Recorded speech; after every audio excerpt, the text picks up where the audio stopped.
Yes, we are live now. Okay. Should I give a couple more minutes? Should I wait or just go ahead and start? Uh, I think you can start. Okay. Good Yeah. morning, good day, good evening. With IFLA meetings, it's a range of time zones. My name is Sarah Little, and I'm happy that you joined us today for this webinar covering sustainable inclusion in public areas and the future of sustainable play design. My name is Sarah Little. I was formerly a licensed landscape architect before I entered academia, an associate professor now of landscape architecture at the University of Oklahoma in the United States. And I'm co-director of the IFLA working program on children and youth. So today, this webinar aims to explore how public spaces can be thoughtfully designed to promote both environmental sustainability and social inclusion. We'll dive into the principles of sustainable play design, highlighting innovative approaches that ensure playgrounds and recreational areas are accessible, equitable, and environmentally responsible. Today, you will learn how to create public spaces that support the needs of all users while fostering a healthier planet for future generations. I'm joined today by Sarah Leigh Salmistu, Kaisa Meyahafa, Shulin Shu, and Sabina Radjakovic. So we were given questions for the panel, and so I'm just going to start with my first question. So drawing on your research into the influence of the built environment on human development, what do you see as the most critical intersections between environmental sustainability and social inclusion and the design of public spaces, particularly for vulnerable populations like children and those with disabilities? So I'm excited to have LAPSET join us today, IFLA's corporate sponsor. And I want to talk about, since manufactured play equipment will be covered, I want to talk about nature, because so often in these projects, nature is value engineered out of these spaces. And so for me, a really important intersection looking at environmental sustainability and social inclusion is access to nature and climate change adaptation. So the black and white photograph is me. I was about 4 years old at the time, and I had turned on the water hose, flooded my yard, and I was playing in water and mud. And that was pretty much my childhood. It was spent primarily outdoors. I was lucky enough to grow up on a farm. I have an older sister who's 5 years older, so at a very young age, my world was very big. And we just explored constantly in nature. And I see the skill set I learned from navigating those risks has translated into my adult life. And the same skill set I've adopted to my life and as an adult. And so I think, children having this opportunity to play in nature and play with natural objects is really important. And I look at climate change adaptation, looking at nature-based solutions, bringing more nature into urban environments. And I feel like this is a really great way that we can increase the amount of everyday nature that we see in children's lives. But nature's not available to everyone, right? I mean, a child with mobility issues probably could not have that same play experience that I had as a child. And so I think another really important intersection is this intersection of experiential accessibility and physical accessibility. I wrote a chapter in a what Routledge handbook about this. If you're interested, there's a citation. But in the United States, all physical environments are governed by the American with Disabilities Act, so ADA. This was passed in the early 90s. And this addresses a lot of physical accessibility, right? How to get from point A to point B. It does talk about experiential accessibility, but it's not really interpreted that way. And so the picture of the accessible swing, I think, is a really good example of how to highlight this. Now, as far as manufactured play equipment, this is a wonderful addition. It gives a child in a wheelchair the ability to swing, for that vestibular stimulation that's been linked to acquisition of language skills. Like, this is a very important experience. And this setting does provide that, but it totally has designed out any possibility for social interaction. For me as a child, swinging was very much a social activity. You would swing with friends, see who could swing the highest. But in this particular setting, the swing is completely fenced off. And it's a very aggressive signage, for only for wheelchair users. And so I think just being really conscious about making sure the experience is accessible to everyone is very important. My next question is, from your experience teaching landscape architecture, what are the key challenges and opportunities in educating the next generation of designers to effectively integrate principles of sustainable inclusion and play design into their practice, especially considering the diverse needs of users? I think one of my biggest charges as an educator is not only mentoring the next generation of landscape architects, but mentoring them to be advocates. Um, so many times people don't understand what landscape architects do. And so, I teach my students always, how to describe landscape architecture, how to advocate for themselves to have equal footing within projects when we collaborate with other disciplines, um, and just being assertive and standing up for the profession. But this also means standing up for people who have a limited voice. And so this is historically underserved populations, vulnerable populations. We do a tremendous amount of community engagement in my program. These pictures here are from the Seminole Nation Museum in Wewoka, Oklahoma. We worked with them in the spring semester on a master plan for a really large development, but just giving students opportunity to work with a range of populations. I think it's really important. Training students how to work with communities for which they are not a member. It's really important. And just having difficult conversations. In the United States, a lot of Native people were forcibly removed from their ancestral lands and relocated to Oklahoma Territory. It wasn't a state at the time. This is a very horrific process. There's a lot of mistrust, a lot of resentment, as there should be. And so just navigating those difficult situations, giving them that exposure, translates when there are practitioners in advocating for vulnerable populations. And then lastly, looking ahead, what emerging trends or innovative approaches in landscape architecture do you believe hold the most promise for creating public spaces that are not only environmentally responsible, but also genuinely welcoming and accessible to everyone, regardless of age or ability? I am so excited about nature-based solutions. When we're thinking about the challenges that we're facing with climate change, nature-based solutions just provide so many opportunities to bring nature into the urban environment, to bring nature into children's everyday lives. So the first picture, the boardwalk, is the Wild Mile in Chicago, Illinois. So this is social space.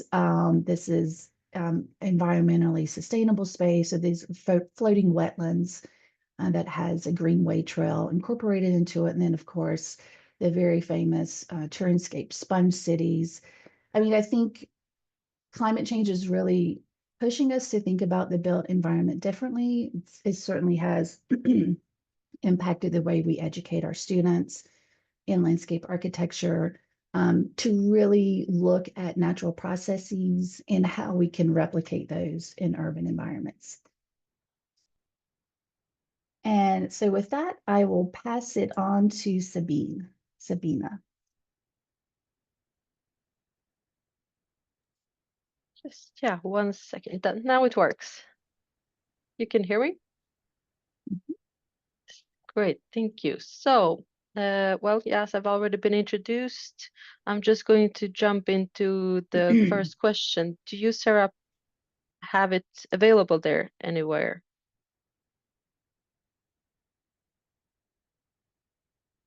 Yes, sorry, I'll have to. Uh, I don't. Just give me a second. I can pull it up. just- I didn't have any presentation prepared, so, and I don't know the question by heart.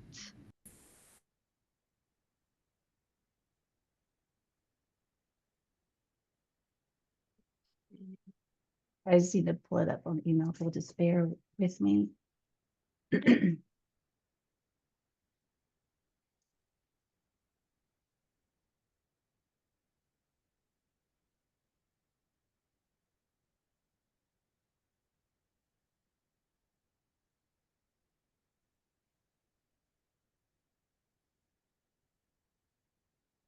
Okay, Sabina.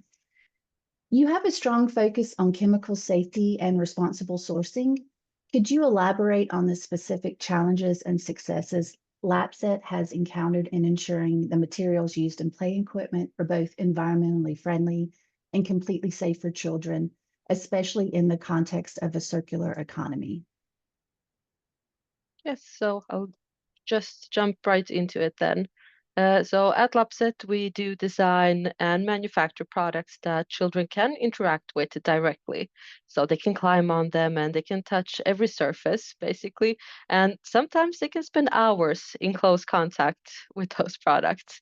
So that means the materials we choose aren't just a technical decision, they really affect how safe and long lasting the product is, basically. And one of the main challenges is balancing the physical safety with the environmental responsibility. That is the biggest challenge to come. But materials also have to handle years of outdoor use without splintering or creating any type of risks. And at the same time, they also need to meet higher standards when it comes to the chemical safety. So the balance there is quite delicate. So at Lapset, we have started phasing out certain substances, even if they're still legally allowed, just to stay ahead of the EU rules and also to apply precautionary thinking. We're not there fully yet, but we're making steady progress. It's a continuous improvement there all the time. And we have raised our internal requirements and we're really pushing suppliers to be more transparent about it. And even though materials tick all the legal boxes, suppliers they often hesitate to share the full chemical details that we are in need of. So that has made us create more structured ways of asking and building those relationships over time with the suppliers. We also try to design with the end of life in mind. That means avoiding unnecessary layering or treatments that complicate recycling of the products when the end of life comes. But circularity only works if we know exactly what's in the materials. And then that comes back to the transparency. And in the end, the materials need to be safe, durable, and predictable, but they also need to reflect a long-term shift towards the social and environmental responsibility. So that takes it, a real collaboration across the design, sourcing, and the compliance function. And that's because even though um, the best materials won't mean much on their own, it's the design itself that makes them useful, inclusive, and meaningful for all children. So that was the first question. And if you Yeah, please could continue, Sarah, with the second. sure, Sabina. So the second one is, how does LAPSET balance the drive for sustainability across the supply chain with the need to maintain affordability and accessibility of play equipment, ensuring that sustainable options aren't only available to wealthier communities? Yeah, so we don't treat sustainability as a premium feature for us. It's like a baseline expectations. We use the same Nordic pine from certified sources across all our products. There's no difference in what goes to one community or another. The materials, the safety standards, and environmental practices stay the same. And that's a deliberate choice from us. We've built sustainability into our product development and the supply chain from the start. It's not a separate, some eco line or anything that customers with bigger budget can buy.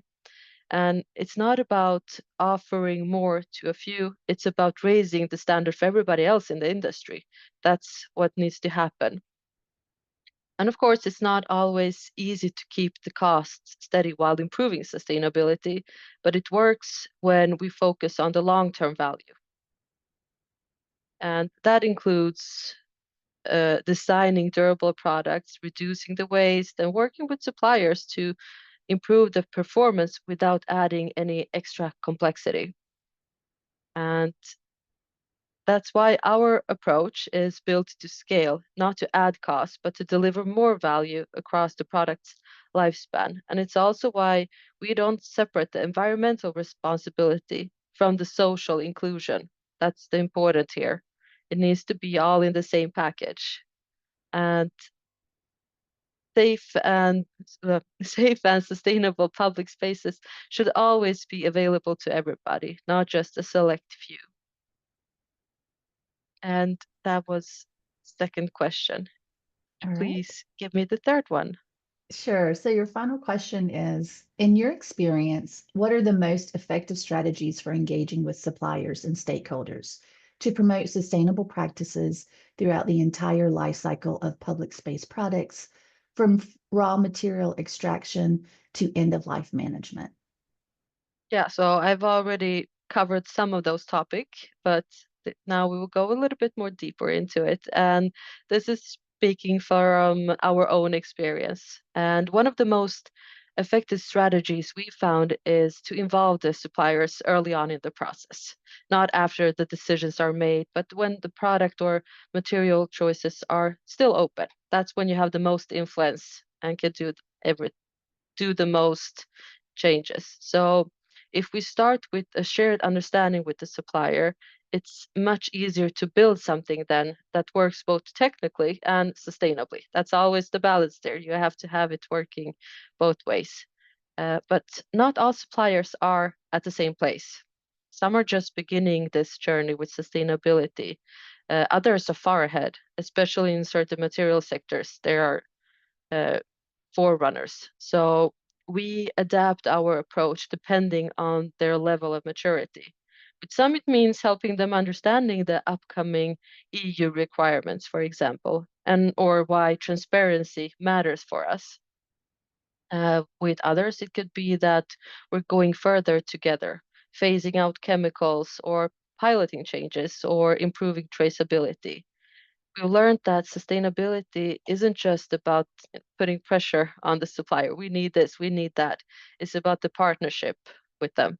That's the most important. And that includes being clear about the expectations we have, but also giving the suppliers the space to grow and recognizing it that long-term progress comes from consistency. That's the key word here. So to support that, we've structured internal processes so that sustainability isn't a one-time checkbox you do. It's part of how we evaluate the materials, how we manage the supplier communication, and also how we track the inputs. And of course, it's not always perfect, but it gives us a baseline to build on, and it helps bring the entire chain forward. So in the end, every product is only as sustainable as the chain behind it. So that's it for me. I hope I have answered the questions. Sabina, that was great. But we did have a question pop up in the chat that I think they raise a really good point about environmental considerations when we're talking about sustainability. Sustainability also needs to take into consideration the environment where the playground is located. For example, playground near the coast needs to withstand the salt spray. The materials need to be protected to ensure longevity of the playground. Does that factor into the material selection when you're looking at play equipment, particularly in these harsh environments? Yeah, of course, there are different requirements for different regions where how the materials can be treated. You always have to have this balance, the structural strength of the product and how environmentally responsible the materials are. So we do have that considered in our products. With, I know the salt spray, the metal is the most exposed in the coastal areas, but that's where it comes to us that we don't differentiate it based on uh, all the materials are treated the same. We don't differentiate it based on geographical locations. So it's sustainable wherever it's sustainable wherever the location is. So the equipment is designed to survive a range of conditions. Yeah, exactly. Since it's Perfect. Nordic pine, there's hard conditions. Nordic pine grows well very shortly during the brief summer we have in the Nordics. So the structural strength there is quite heavy, and that's one of the reasons we are using it in favor to other wooden materials. Okay, great. Surly, are you ready? Yes, I am. Hello. I did prepare a little presentation that is based on the questions given, and I hope to answer all of them at once. But let's see how it goes. So I'm gonna share my screen. So, okay. Now it should work, right? Yes, we can see your screen. Okay, lovely. So my name is Sirle Salmistu, and I'm greeting you from Estonia. And I work at Tallinn University of Technology, Tartu College, and I'm a landscape architect and urban planner. And since May, I started to serve as the director of the Age-Friendly Communities and Landscape Working Program at IFLA, co-directing with Shulin, who will speak later on. But that's my short introduction. Also, I'd like to say that my recent work is focused on age-friendly environments and how urban planning and design can contribute to foster healthy aging through spatial interventions and spatial decisions. And in this small kind of presentation, I aim to highlight how the concept of play can contribute to age-friendly environments and specifically to the health and well-being of older adults. But first, I'd like to a little bit shed light on the concept, or what do I mean by age-friendly communities? So just shortly saying that this involves all people across the lifespan. So children, younger adults, older adults, and so on, everyone. But the focus is more on older adults, let's say people more than 65 years old and older. And the concept is an holistic one. It encompasses all fields of life, and all these are very much interconnected. So outdoor spaces and buildings and transportation, for instance, are just some of those domains. But similar concepts, perhaps you have heard. I think it's more in North America is 8 and 80 cities, which actually address same ideas, but eventually they both refer to age. But although the name refer to age, it doesn't really matter. I'm trying to say that more important is the different abilities and needs and expectations and lifestyles of people throughout our lifespan.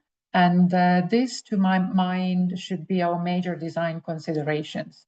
So, so we could also think of it as age-neutral communities or age neutrality, so to say. And if we think of our lives, health tends to be one of the major components in personal lives, but also in the community life. And this becomes more evident while we age. So we create environments for all, right?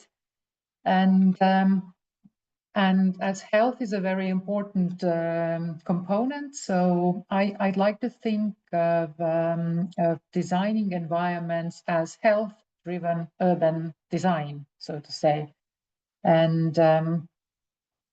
And this idea aligns very well with the framework of health in all policies, as health is embedded in all fields of our lives. But again, why am I talking about older adults in this webinar?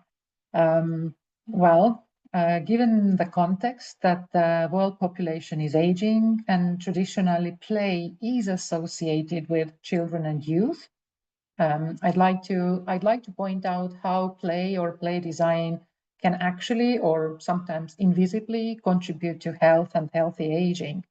And so my main point here is that play and playfulness is ageless, but it's a very powerful tool.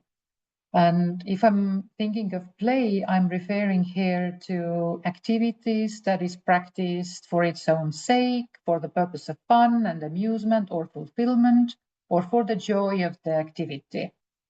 And what I have seen in research, but also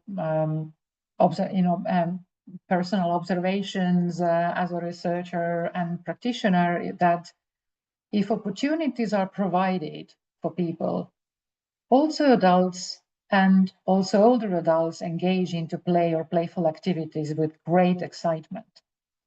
However, playgrounds for older adults are in many cases only equipment for physiotherapeutic exercises or this fitness equipment.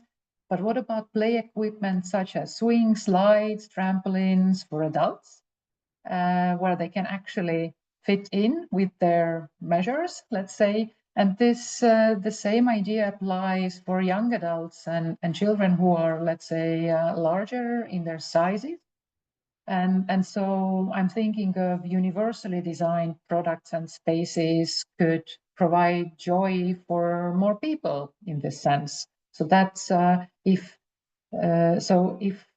I could go out and to be active in various activities that I was doing in my childhood, I would love to do these things now and in the future also.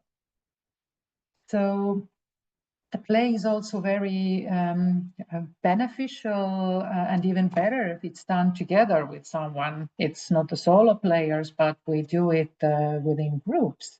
And thus we have shared experiences that bring together people of different ages. And that's how intergenerational interactions take place and intergenerational play appears. So needless to say that play connects generations, right? Grandparents and grandchildren and all community members being active together. So health-driven urban design or play design, to my view, is related to fundamental concepts of age-friendly communities and healthy aging.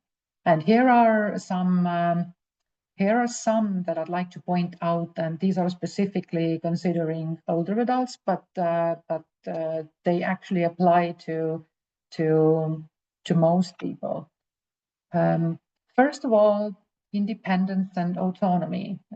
So people like to maintain independence as long as possible. And we also can talk about this kind of concepts like aging in place or aging in the community. And that requires supportive environment that enables people to live at their homes as long as possible. And secondly, very much related to the same idea is the mobility, getting out and about. So, so having that independence to go places is very, very important here. Thirdly, which is very much related to play, is physical activity. And physical activity is a key issue for older adults in general, as we have sedentary lifestyle and we face, let's say, obesity issues. So any kind of physical activity is good. And I'm not talking about, let's say, sports or this very active physical activity, but also day-to-day walking is important, or some kind of easier activities.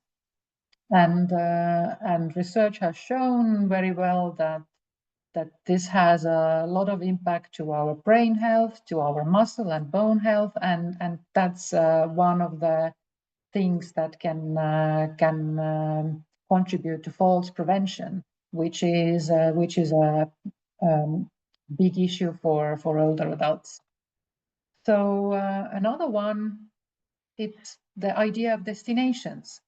If we get out, we need to have places to go, the reason to go. So if talking about outdoor spaces, so let's say especially parks and green areas are highly valued by older adults, but this also include play areas or community gardens and anything that can be defined as destination.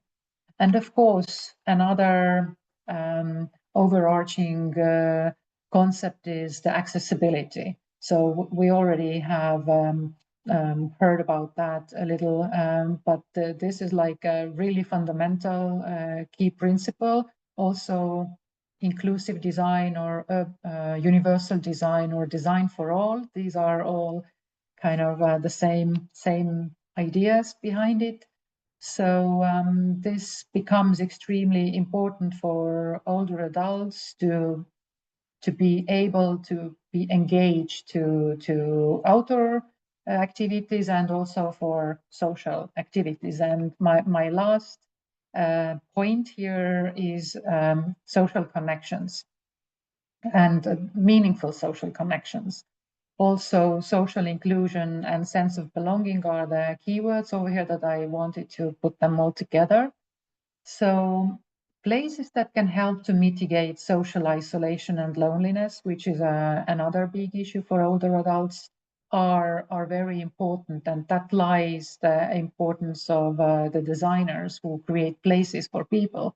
So intergenerational play can happen in these places, and this really helped to increase the social connections for people. So all these principles can be addressed through play design, I think, and consequently, play has an essential role in encouraging healthy lifestyles and supports individual and community health. And if we consider these key ideas or these key concepts while designing landscapes, we can achieve more socially sustainable, inclusive, and equitable communities. And so that was really fast and trying to put all big ideas into a short presentation, but this was my main concepts that I wanted to share with you today. So that's all from me at the moment. Thank you. Thank you, Sirle. There are quite a few questions in the chat. Some have been answered regarding safety, but there's one, how can we ensure that these play areas and play parks are safe from vehicle ramming attacks?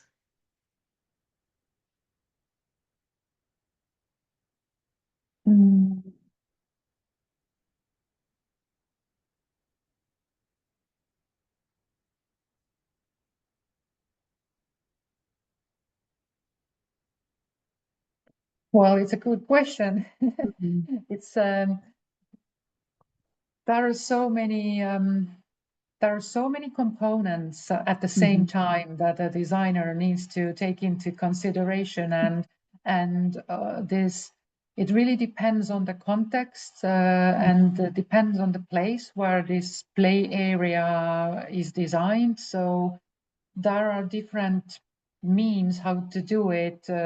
Just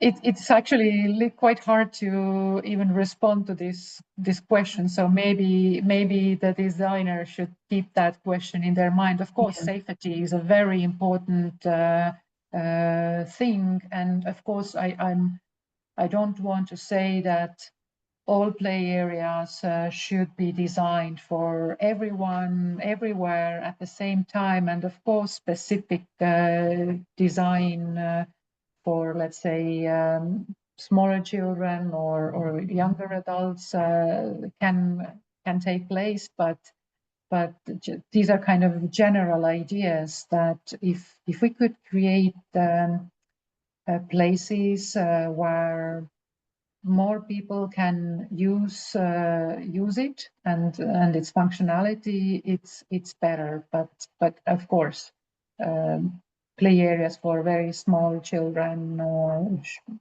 should be designed slightly differently than the rest. So I'm not questioning that part. Yeah, sure.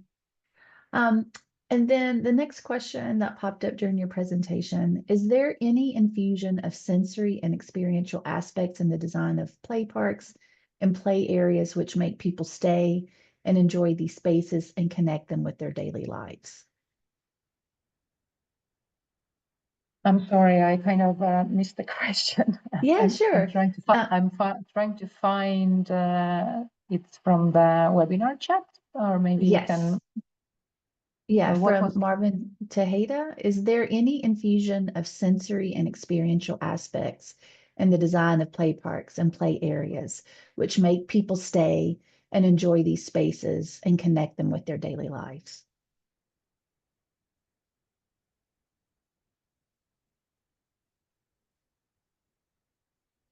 So for me, I mean, we all probably have different perspectives on this. I'll just use it to reiterate incorporating nature into play spaces. You know, with play equipment, you don't really want that changing and evolving. You want that to be safe and static. But nature, incorporating nature into play environments gives you that opportunity for seasonal change.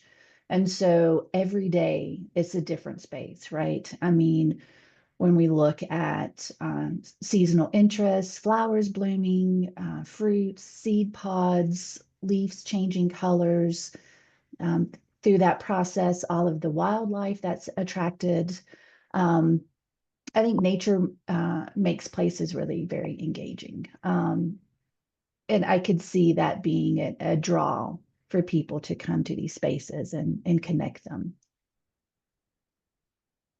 Absolutely agree. The idea of using different senses and much. Yeah, sorry, I kind of missed it again. But I do agree what you say. And if I was talking about that, greenery and green infrastructure plays a very important role, and this is exactly where people can experience different sensory experiences through different seasons by and being engaged with nature as such. So it's really important, and it's really much valued by the people. And if I'm talking about play areas, I don't necessarily mean as specifically designed with specific equipment areas. I'm talking about play areas in the larger sense. So these can be so-called wild play areas as well, or places that doesn't contain any equipment but actually activate our creativity and any any activities, different sorts of playful actions. So people can create plays in their heads and follow that. So it's and of course there are different requirements, different standards to playgrounds and so on. But there are also just being in the park or being in a greenery can also kind of create plays. That was my idea. Thank you so much. All right, Kaisa, you are next on the list. Yes. Hello. So the first, I really like the questions that you sent, Sarah. The first one was about my focus on inclusive design, particularly for children with neurodevelopmental disorders like ADHD and autism. And you asked if I can share some specific design features or approaches regarding environments that stimulate and support these children while also being inclusive for all users. And I think for children with NDD, it's very important to remember that many of them have high functionality, not full functionality. NDDs are hidden impairments, and children with NDD are often expected to take part in the same way as others in school, sports, and social activities. And as a result of these very high expectations, they get criticized a lot. So on top of the actual impairment, including things like intellectual challenges, hyperactivity, communication problems, impaired motor and balance skills, and problems to orient themselves in space. On top of all of this, they actually also face a lot of fear and shame. And what children with NDDs need the most is to be able to relax and play. They need this break from being regarded too loud, too slow, too clumsy, and so on. They need to succeed and feel good about themselves in the playground. And this is usually my starting point. I want to create safe, low risk, high reward play, challenges that they dare to try and that they are likely to succeed at, because they really need to practice their impaired skills, both physical and social skills, but they are often blocked from even trying by this fear of failing.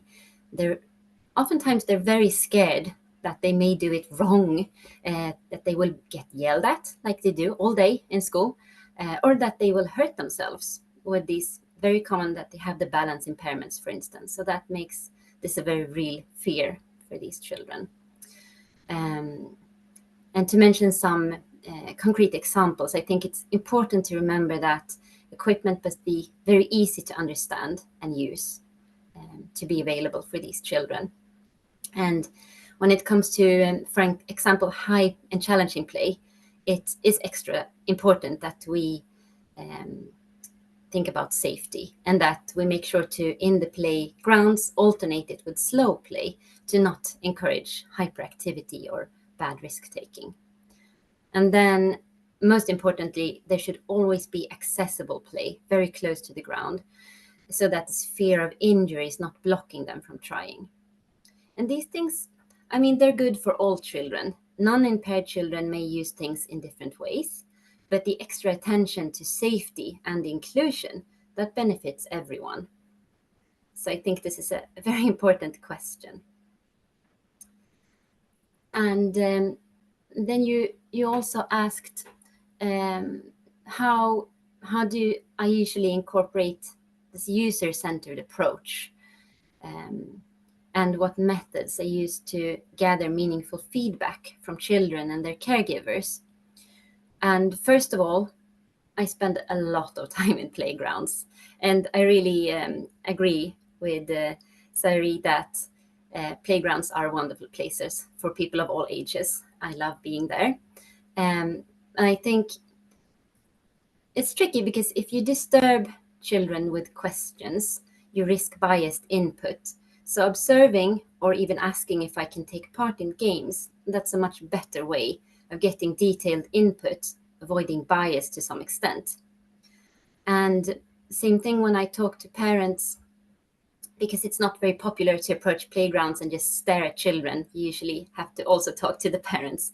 And then I like to ask more general questions and let them speak freely, because again, direct questions will bring bias in this quite sensitive and stigmatized subject. But then, of course, I guess as everyone here, I read a lot, both magazines and scientific articles, because I think it's very important to understand the user both at the personal level and also at the political and scientific level, because you need all of these layers to peel all of these layers of the onion to actually reach the user. And I think this entire field is getting more attention in academia. And one example of a more scientific approach that we have taken is that we have designed and we're now implementing a new grading system to rate every product that we make on how inclusive and also how accessible it is for different groups of impairments. And the conditions of this rating system are based on both our observations and research from academia. It's quite detailed actually, and we have a third-party expert organization confirming the rates. So in this way, we can evaluate our products, we can communicate it with the customers and with the users, and then we can keep improving in a more structured way than I think has been common.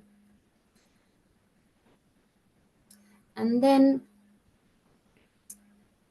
also you asked about some common misconceptions or challenges. And this, I think this is a very interesting, and I think it's an important question for most of us working with these things, because sometimes access and inclusion are not prioritized, although it really should be. I think it's extremely important to acknowledge the children's rights.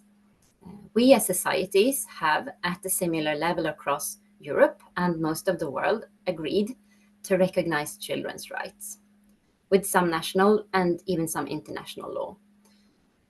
Although I do like to point out emotional and personal aspects, as I did just now, of how an impairment can result in shame and guilt, making a healthy development even harder for these children. I mean, impaired children, they have a high risk of developing poor physical and mental health as adults.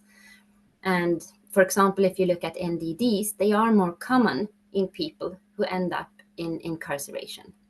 That, or worse, can be the end station of these children if they do not get the support that they need. So both at this individual level and for society, supporting impaired children early in life is a very good investment. However, again, even if there are personal, emotional, and political arguments that we have to use to advocate for these things, I think it's important to remember that building inclusive playgrounds, it's not an act of charity or kindness. It is an act of complying with law. We have all, I think, except the USA, accepted the UN Convention on the Rights of the Child. It says in detail, of course, if you read it, but already in the name. This is not the rights of children as a roughly defined homogeneous group. This is the rights of the child, every single child, with or without impairments. And respecting that, it's not voluntary. We must do it. And I think that's a very good argument that we need to use when we get into these discussions. Yeah, thank you. Yeah, thank you. I think that's such a great point. I mean, these interventions for children who are experiencing living with disabilities, all children benefit from those interventions. So I think Yes. that's such a great point. There are some questions in the chat, which I'm just going to wait until the end because I think potentially everyone could contribute to those. And so I want to make sure that Shulin has plenty of time for her presentation. Thank you, Sarah. And you can see my screen.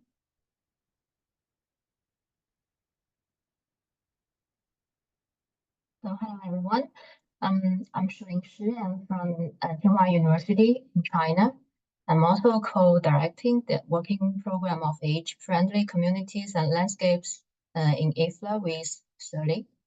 And today, I'd like to incorporate the 3 questions into a presentation entitled as Back to Nature and Healing in Nature. As I was educated in architecture and landscape architecture, naturally, I was interested in spatial design of landscapes to promote users' health. And this health promoting direction is my interest of research. And for this, for more than 10 years, I have conducted some research and studies on this area, such as the spatial feature study, focusing on the enclosure, and also some public outdoor space design for older adults, and also the elderly home gardens designs and surveys. And based on this research, I basically find some kind of principles for design. So the first batch of principles or I have found was the collective research that we basically collect all the guidelines and design guidelines and suggestions that focusing on the design or landscape design or garden designs for older adults in all over the world. And then we collect the key information or features or landscape elements that we survey the older adults in public housing estates in Hong Kong and gather their ideas about the importance of all these landscape elements and features. And here the chart shows the importance ranking of them.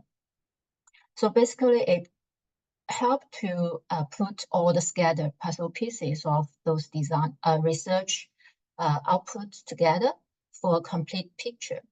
And we can see it's quite clear that the older adults focus on the comfort and also safety issues at the most.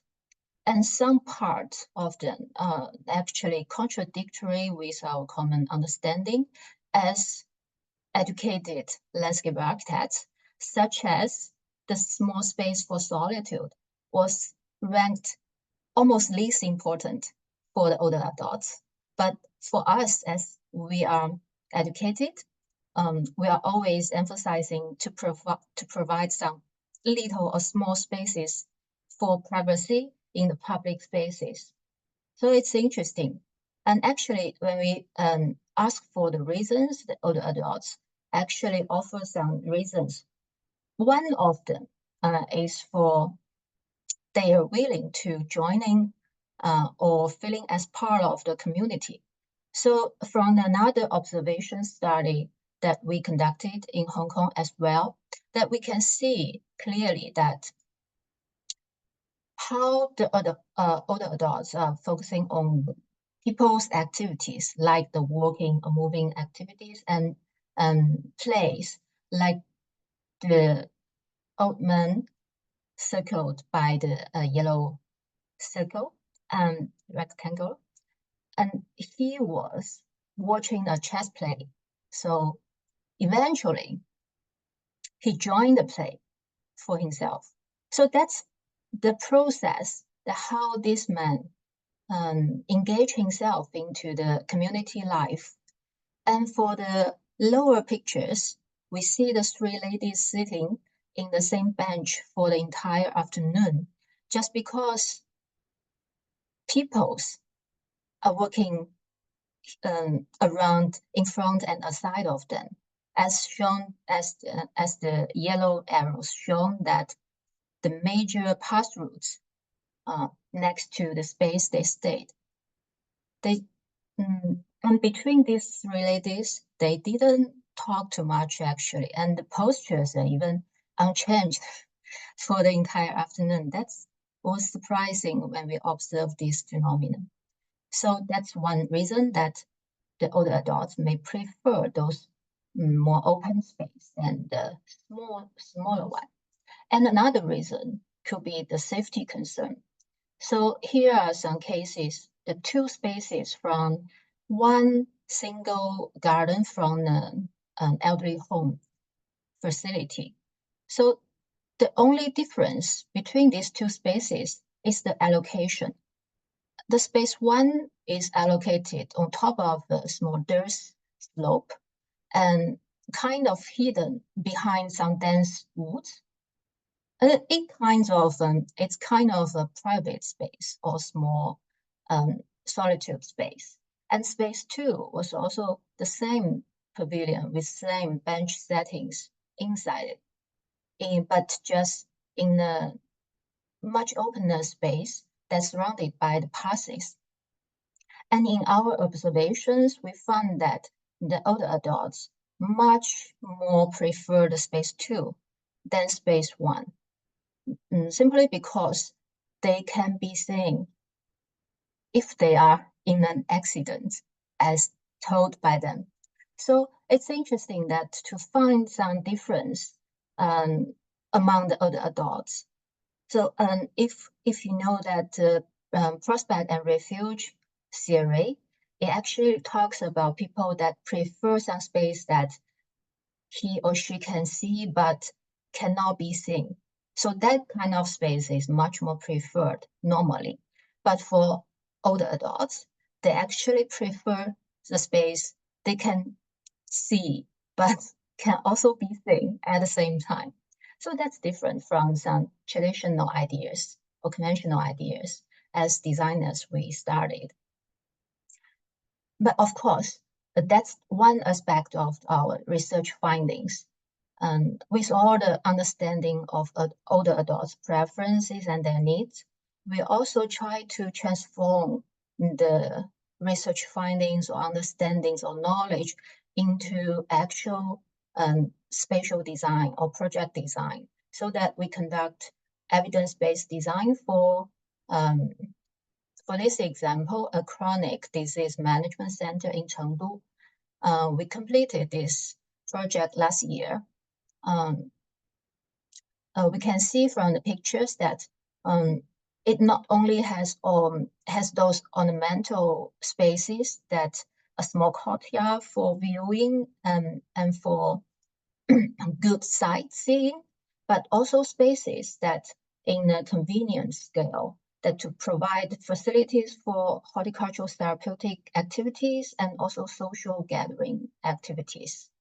And besides these smaller spaces, there is also a large space within the center of this facility for large-scale gatherings or activities or events for the entire facility, so that we provide different scales and different levels of engagement or activities for those older adults.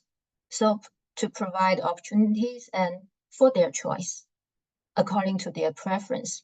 So this is trying to answer the question about how to transform the research into actual practice. And of course, after the pandemic, the 3 years pandemic, my research interest has a little bit shifted because of phenomena. Maybe just for China, it's common, but it's really influential, I think, or typical or representative, that we find a lot of young generation. It's not that strengths as older generation, not only on their strengths, but also on mental strengths, physical and mentally. So we think maybe there is a need to engage with the future elderly population in advance, and just talking about this younger generation, because maybe in 20 or 30 years later, they will become the next generation of older adults. But if they are so weak now, so how can we expect their older life, right? So maybe we can do something. Therefore, my interest shift a little bit to raise people's awareness and bring them back to nature, because I believe that as landscape architect, what our capacity or talent is to bring or bridge people and nature so that people can understand or really gain some benefits from nature that further strengthen their connections with nature and then gain better and more benefits from it. So regarding this, we did some survey, some study. So according to a national survey, we found that the college students are under very serious risk of mental health. And to our pilot studies within our university, we also find that the college students visit natural sites quite few, even less than once a month on average in the past year.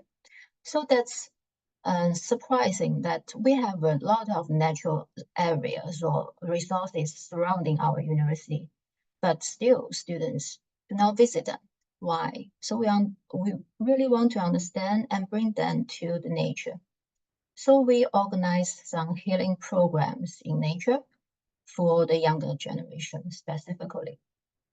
And so far, we have organized 20 group healing activities in nature for students with more than 100 participants.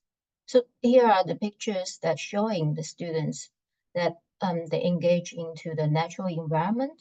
These are not very far from our university. They are the urban parks actually, including the Olympic parks and the Summer Palace that's within half an hour drive around our university.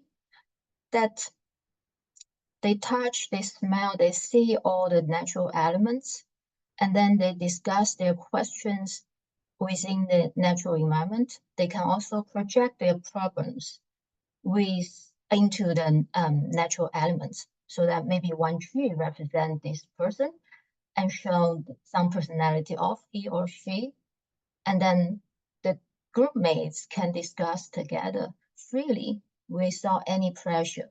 I think that's the amazing part of activities within nature. We see the immediate mood improvement that it can exceed 40% at most in some cases. So it's very successful according to these feedbacks. And we also conducted some interviews, but the details are still under processing, so that I'm not showing them today.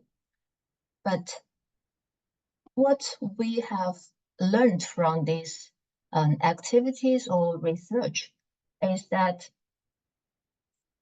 if we concern age-friendly communities and landscapes, we may need to pay attention to older adults as the population grows older. That's the fact and current fact we see and we're experiencing now. But at the same time, we should also pay attention to the future older generations, as their needs when getting old will be different from now. Because if we recall the younger age of current older adults, they are much stronger and their experience was different and their connections to natures were different from the current younger generations. So they will be different. And if we try to apply all the principles or design guidelines for older adults developed now for the future generation, it may not work. So we must study all these generations together so that to get prepared. But at the same time, this could be a good news for our landscape professions because we actually have the chance to proactively involve early for age-friendly community and landscape development for future. So in my opinion, one workable route for this early involvement is to promote this back to nature and healing in nature idea or concept into the population and make the nature work I really appreciate the nature-based interventions or nature-based solutions that they really help people without any side effects and effectively, efficiently. So basically, that's the big point I want to make today, and hope we can work together in future to make our people and nature better and better. Thank you for your attention. That's all from me. Thank you much, Yulin. That was wonderful. Thank you so much for joining us today. Unfortunately, we're out of time. There's some really great questions in the chat. I encourage panelists to go and take a look, and the questions will be saved, and maybe if you want to respond. But thanks again. I hope you gained something from this, and I hope this is the first conversation of many about making environmentally sustainable and social inclusion top priorities. Thanks so much.